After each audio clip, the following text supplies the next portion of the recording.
দুনিয়ার কোনো কিছু হাসিল হয়ে যাওয়া এটা সফলতা নয়। একজন মুমিন মুসলিমের মর্যাদা আল্লাহর কাছে এক পাল্লায় যদি একজন মুমিন মুসলিমকে রাখেন, আরেক পাল্লায় পুরো পৃথিবীকে রাখেন। কেউ যদি পুরো পৃথিবীকে ধ্বংস করে দেয়, এটা আল্লাহর কাছে অত বড় অপরাধ নয়। একজন মুমিনকে যদি কেউ হত্যা করে, এটা যত বড় অপরাধ। তাহলে একটা মানুষ তাওহীদের উপরে যারা আছে তাদের মান মর্যাদা এত, আল্লাহ বলছেন অতএব তারা যেন দুনিয়ার জন্য নয়, বরং তারা ওই পরকালে জাহান্নাম থেকে মুক্ত হয়ে যাওয়ার সেই রাস্তা যেন তারা অবলম্বন করে। কারণ সেই দিন যাকে জাহান্নাম থেকে শুধু বাঁচানো নয়, দূরে রাখা হবে।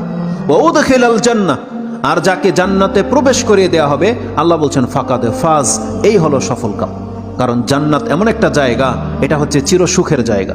একবার শুধু কোনো ব্যক্তিকে জান্নাতে ঢুকিয়ে দিলে জীবনের যত পেরেশানি আছে সব দূর হয়ে যাবে, সব দূর হয়ে যাবে।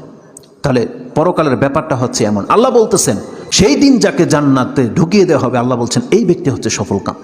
তাহলে এই সফলতা আসবে কিসে? একমাত্র আপনার ঈমান, তাওহীদ। আপনি আল্লাহকে মেনে নিয়েছেন, আল্লাহর বান্দা, আপনি আল্লাহর সাথে শিরিক করেন না, এমন প্রত্যেকটা ব্যক্তি সেই জান্নাত সে পাবেই পাবে। এটা আল্লাহ ওয়াদা করেছে।